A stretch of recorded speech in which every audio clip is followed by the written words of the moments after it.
古人视玉为宝，今人又把珍贵的玉石称为宝玉。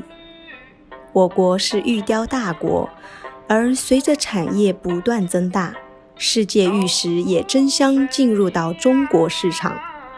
而且伴随着文化交流，世界玉雕也渐渐影响着中国的传统玉雕技术。Not many people know that some of the best jade in the world doesn't come from China, it comes from other countries. A lot of the jade that's carved in China, and thousands of tons are carved every year, comes from places like Canada, the United States of America, New Zealand, Guatemala, and Russia. So for example, it was Chinese people 150 years ago who were working on the railroads who discovered beautiful green jade in the United States of America. They didn't tell the Americans, they smuggled it all back to Beijing, and Beijing carvers and carvers all over China have been carving it ever since. This piece here, this is American green jade. Some of the best green jade in the world comes from the United States of America. Some of it comes from Russia. It's better than the green jade from China. They've been carving it so long in China that there's not much left. China vacuums up jade from all over the world. This is fei cui or jadeite from Guatemala in Central America. This one here, this is moyu or black jade or ink jade, which comes from Wyoming in the United States of America. This beautiful green jade comes from Canada. Only here is there some Chinese jade from the Kunlun Mountains mixed with some American jade.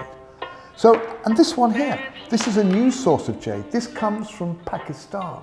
It's only small pieces you can get. It's a beautiful bright color. But now China is vacuuming up jade from all over the world.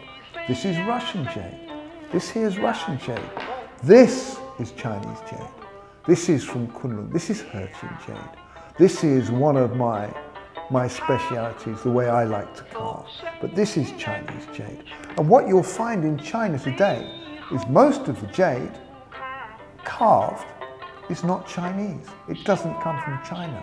It's imported from other places. There's close to 1 million people involved in the Chinese jade carving industry.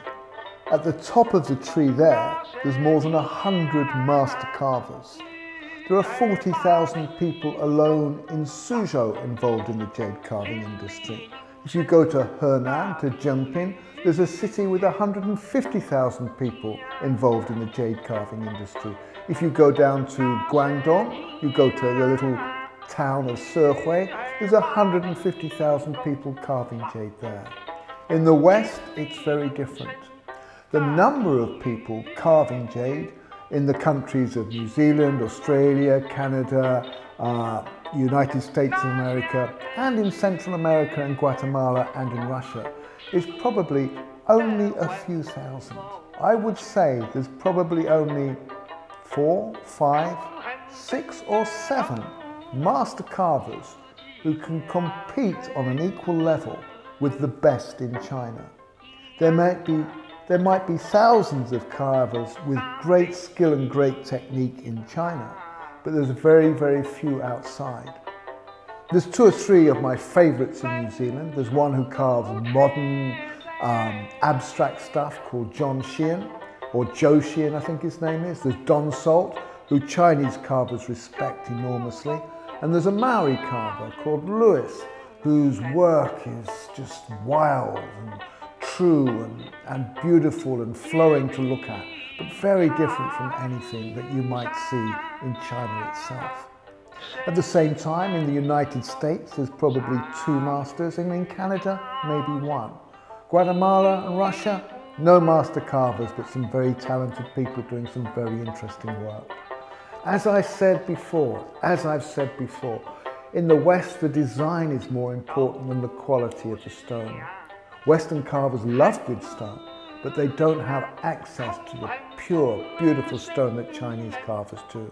They rely on their design, they rely on their imagination. And it has to be said as well that there's a tremendous amount of interaction nowadays. It was me many years ago who started to invite Western carvers over to exhibit along with Chinese carvers in Suzhou, and everybody has influenced each other. What we're seeing is carving in the West, the skill levels have started to improve once they've watched the way that Chinese carvers have been carving.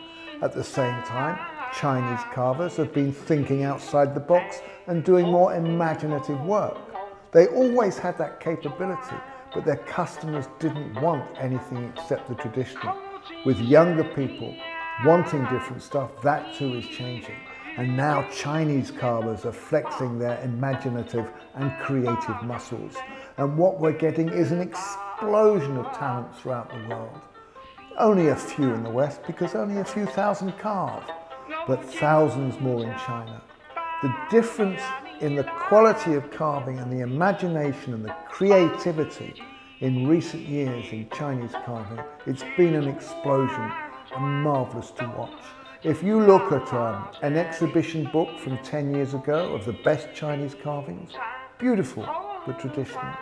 You look at a book from last year's exhibition, very, very creative, very, very imaginative, using beautiful stone, but also doing things that the last generation of carvers wouldn't even consider or imagine doing.